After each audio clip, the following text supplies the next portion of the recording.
Hey everybody, my name is Jay. I am a former paratrooper and currently work as a protective security detail medic. So today we're actually going to go over some of the medical kit that I work and train with while I'm forward deployed. For starters, we'll start here with the Delta bag. So on the outside of the bag itself, this is stat tape, and it is more or less like a TC3 card on 3-inch tape. So any good medic knows that you need to chart as necessary, right? It's a part of the continuation of care so that when you drop somebody off to where they're going, they know what you did. I like the fact that it's adhesive. I can stick it on anything. I can stick it on the outside of an HPMK. I can stick it on the patient's clothes if they still have them on. And when I hand it off to the next level of care, they know exactly what I've done. In addition, I've got a Kim light to mark my temporary CCP and shears because we're medics and we like cutting everybody's clothes off. That's the right answer. And then I've got some quick access tourniquets on the sides. Again, every teammate has a fully stocked IFAK that gets checked frequently to ensure that dudes aren't stashing Skittles where they should be stashing tourniquets or combat gauze, so when I need to use their equipment on them, I have it there. So the top one's for massive hemorrhage. So in that, I've got multiple bleeding kits. I typically like to either vacuum seal these together or rubber band them. So in this case, these are rubber banded. So this is an ACE wrap. I have a hemostatic agent. One thing with working overseas and not actually being in the mill is that a lot of the stuff we get comes from overseas vendors. So more often than not, we don't always get what's common to the DoD forces in the area. We'll sometimes get Chido gauze or Celox, which is really popular amongst the NATO forces and whatnot. But I have 2 of those bleeding kits. And then I have a Coflex bandage, which is essentially a giant thing of Coban with a pressure pad inside of it. I don't like using the Israeli or ETBs. It's just a personal preference of mine that I've kind of gathered over the years. So that's on the top. The top is, again, specific for additional massive hemorrhage that I can't manage out of my guy's actual IFAKs, or in the event that it actually happens to our client or our protectee, because they don't carry IFAKs with them. So the second pouch is actually my airway and my respiration. So I've got some darts in this, my NCDs. I've got a pulse ox to monitor my patient's O2 sats, OPA or J-tube as a bite block to kind of keep that airway open and that tongue off the back of the throat. And then I actually carry a BVM as well. So mine's kind of been cannibalized. I've got a PEEP valve tucked away inside of it. But this actually came off of the Pulmodyne E-Crike. I like this because I can actually take this and wrap it around the patient's head with the seal on it, and then attach the BVM. So if I'm running out of hands as I'm treating a patient, this actually stays on their face. In addition, I've got a thing of IO-band here, which again could either be used as a giant chest seal or an abdominal seal. I keep gloves stashed away everywhere. You'll see a lot in my bag. I have gloves and Sharpies everywhere because those things just kind of disappear when you open to get to work. And then multiple chest seals. In addition to that airway and respiration pouch, if things do get a little more intensive, I've got a finger Thor kit that's already been vacuum sealed with everything I need inside there. Again, that's a sterile set of gloves, a chest seal, a set of mosquitoes, and a number 10 scalpel. So as I go down here, I have my IV set up, again, more gloves, IO drill with IO bits, 2mm extension. There's my IO drill actually in here. So I rubber band. I like to rubber band the actual protective case on top of it. These are lithium battery. They eventually run out. I don't want something in my bag pressing against it and me losing this protective covering. And then when it comes time to, it doesn't work. Granted, you can always kind of hand drill them, but that's just kind of one of those things that I picked up on over time. I've got some IV securing devices and a couple IV kits and some draw needles. So that's one of the big things that you'll probably notice when it actually comes to looking at this kit is I don't carry actual fluid. As you can see on the inside, I've got my vitals, pelvic binder, and my medications, and then some more advanced stuff. When I'm stateside, I like to actually kind of train higher within my scope as to what I did when I was in the military, and it kind of just helps me keep the skills sharp in the event I do have somebody that's like super emergent while I'm over there working. Again, this one's set up for training here, so I've got an EpiPen. I also carry that over there. You'd be surprised how many medical patients you get over trauma patients these days. I do keep a citrate bag with me. Typically, I utilize this more when I'm stateside in training than we do over there because we don't use a blood protocol. Majority of our transport times are really short, and there is no organic medevac asset to us in theater. So a lot of times it's not like you're going to call a bird. More than likely, you're going to load your injured patient or your sick patient into your motorcade, and you're going to drive them back to wherever it is you guys are operating out of. The IO is more to get access. If I can't get access on a patient vascularly, I want to be able to drill them and push meds if necessary.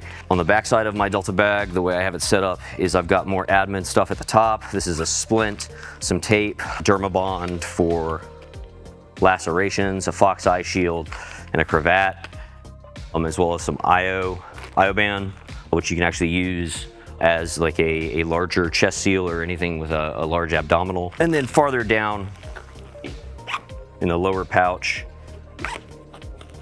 I keep my blizzard blanket and my ready heat to manage my H for hypothermia and head injuries. It's not like 06 in the BW days where dudes are getting blown up and you're getting in knockout gunfights every day. It's actually very rare now. A lot of it's really transitioned to a diplomatic mission, so you're taking a lot of these clients around and you're more than likely going to actually get a medical problem before you'll actually get like a big trauma. So that's why you kind of see the loadout as it is here. I can still handle majority of the traumas that I need to out of this bag, but I also can kind of mitigate some of those medical issues and get vital signs and monitor my patient. That's typically what I carry with me when I actually go on venue itself. So again, a lot of the stuff you see here today is gathered while I was here in the United States, and it's for the most part training kit. There's a lot of regulations preventing us from bringing our equipment back with us, so our equipment stays in theater all the time. So I've got equipment at my task order, and then I've got equipment that I'm home. When I'm home, I train with, but it's all set up pretty identical to how it is over there. And that goes for everything. That goes for armor, helmets, weapons. All that stuff has to stay over there because of government regulations and ITAR and whatnot. So you can't have stuff transiting back and forth. Not to mention, a lot of times, it's not like when in the mill where you show up and you're on a gray tail flight, like show up on a commercial or a private flight and you still have to go through customs like any tourist. So rolling through, as you can imagine, rolling through this type of stuff would raise a lot of eyebrows and cause a lot of unnecessary misunderstandings with local customs and local import policies through some of the countries that we travel through. In addition to actually running a Delta bag, I use a Brunch Box as well. I have it configured in the fanny pack setting. That way I can actually just kind of sling it around my waist or strap it to the bag if I need to. So this is mainly my first line equipment. If I do have a patient out in the field, I go to this first before actually ever dropping my bag. Really what's in this is it's kind of like an IFAC Plus. So I've got chest seals, I've got an extra scalpel in there and some surgical gloves in the event I got to do a simple thoracotomy. I've got some bleeding control, I've got a crike if I have to do an invasive airway, I've got some basic meds. You'd be surprised, I probably use this more than anything else as far as medical equipment goes. I've got a pulse ox and some more bleeding kit as well as a tourniquet. So everybody on our team has a fully stocked IFAC. That they're required to carry with them on every mission. And then I like to actually carry one of these. This is a Matbach S lift. So I vacuum seal everything. It's almost kind of like a obsessive compulsive disorder of mine, but it keeps everything packed up. And if I got to throw this in a cargo pocket or squeeze it somewhere in my Delta bag, I can. And this is it actually out. But it's basically just a parachute material with handles sewn on it. But we've abused this thing pretty well. I really like that because it's a simple lightweight piece of kit and you always have a litter with you. So I think one of the biggest learning points for me as I transitioned out of the military into being a PSD medic was that when you're in the military, right, even as a 68 whiskey, you get out of 68 whiskey school and you've got, as far as civilian credentialing goes, this EMT B credential, which it's like, all right, cool, you can drive an ambulance and give oxygen.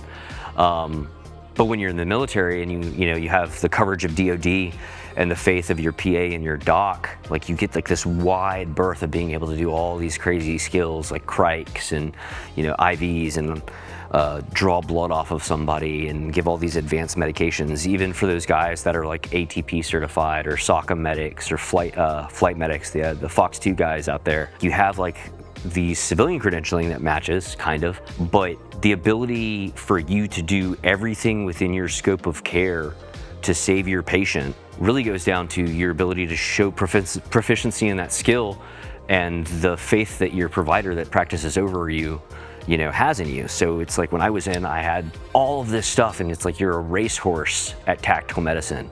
And then you get out and you're now working in the civilian world as a contractor and it's like, hey man, you got to slow down. So I like to, when I'm in stateside, I like to really practice to that previous level of care because it keeps those skills sharp. And medicine is such a constant learning journey. That's why you see like the citrate bag in this Delta bag, for instance, so that I don't ever lose that sharpness.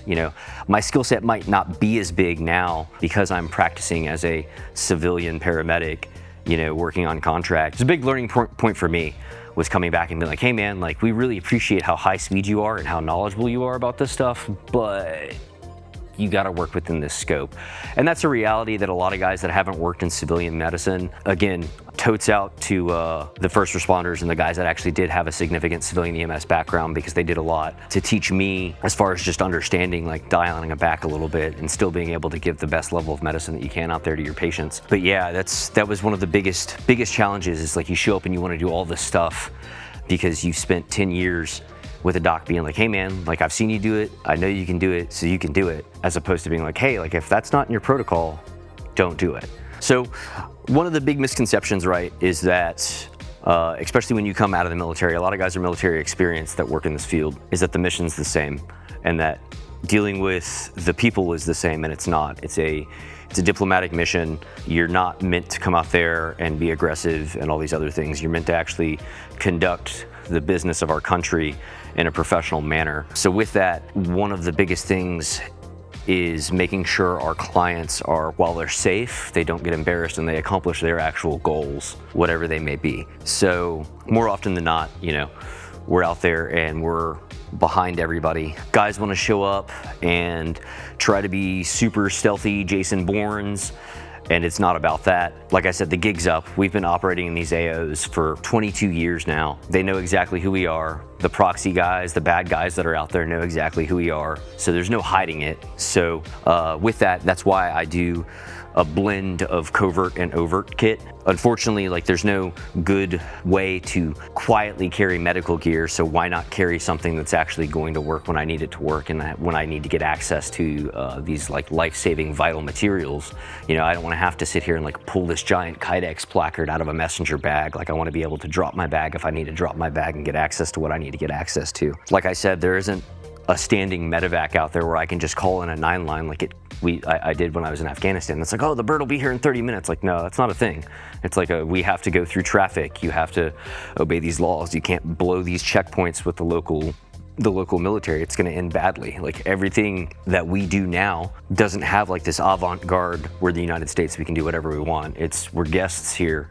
We have to play by the rules. And sometimes that makes our job more difficult. Nonetheless, it's interesting to see the extension of US resolve in some of these places that I work. So that's my shakedown for my PSD medical kit. Thanks for watching.